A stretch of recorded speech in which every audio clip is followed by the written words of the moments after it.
জন্য দিনাজপুর ৩ আসনের সর্বশেষ চূড়ান্ত বার্তা ঘোষণা করছি।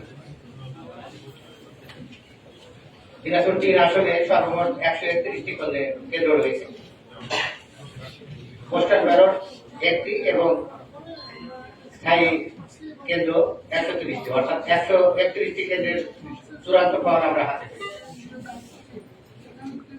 বাবু অমৃত কুমার রায় বাংলাদেশের কমিউনিস্ট পার্টি কাস্তে প্রতীকে ভোট পেয়েছেন ৭০১। কাস্তে প্রতীকে ৭০১ ভোট পেয়েছেন। জনাব আহমেদ শফি হোসেন জাতীয় পার্টি লাঙ্গল প্রতীকে পেয়েছেন ৩,৮৩৮ ভোট। ৩,৮৩৮ ভোট। জনাব কিবরিয়া হোসেন বাংলাদেশের সমাজতান্ত্রিক দল বাসক ময় প্রতীকে পেয়েছেন ২৮৩ ভোট। ময় প্রতীকে পেয়েছেন ২৮৩ ভোট। জনাব মোহাম্মদ খায়রুজ্জামান ইসলামী আন্দোলন বাংলাদেশ হাত পাকা প্রতীকে পেয়েছেন ১,৪০৮ ভোট। ১,৪০৮ ভোট। জনাব মোহাম্মদ মাইনুল আলম বাংলাদেশ জামায়াতে ইসলামী দাঁড়িপাল্লা প্রতীকে পেয়েছেন ১,৩৬,২৩৯ ভোট। দাঁড়িপাল্লা প্রতীকে পেয়েছেন ১,৩৬,২৩৯ ভোট। জনাব মোহাম্মদ রবিউল ইসলাম জনতার দল কলম প্রতীকে পেয়েছেন ৩৩৭ ভোট। কলম প্রতীকে পেয়েছেন ৩৩৭ ভোট।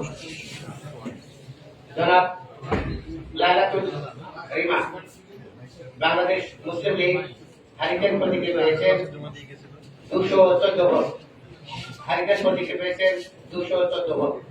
জনাব সৈয়দ জাহাঙ্গীর আলম বাংলাদেশ জাতীয়তাবাদী দল বিএনপি ধানের শীষ প্রতীকে পেয়েছেন ১,৪০,৬০৮ ভোট।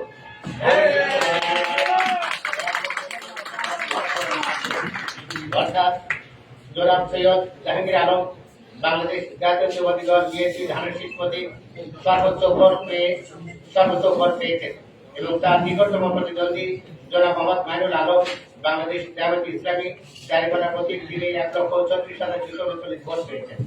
যেহেতু জনাব সৈয়দ জাহাঙ্গীর আলম ৩ আসনের সর্বোচ্চ ভোট পেয়েছেন, যেহেতু আমি মোহাম্মদ রফিকুল ইসলাম জেলা প্রশাসক এবং রিটার্নিং কর্মকর্তা দিনাজপুর ৩ আসনে জনাব সৈয়দ জাহাঙ্গীর আলমকে বেসরকারিভাবে বিজয়ী ঘোষণা করলাম।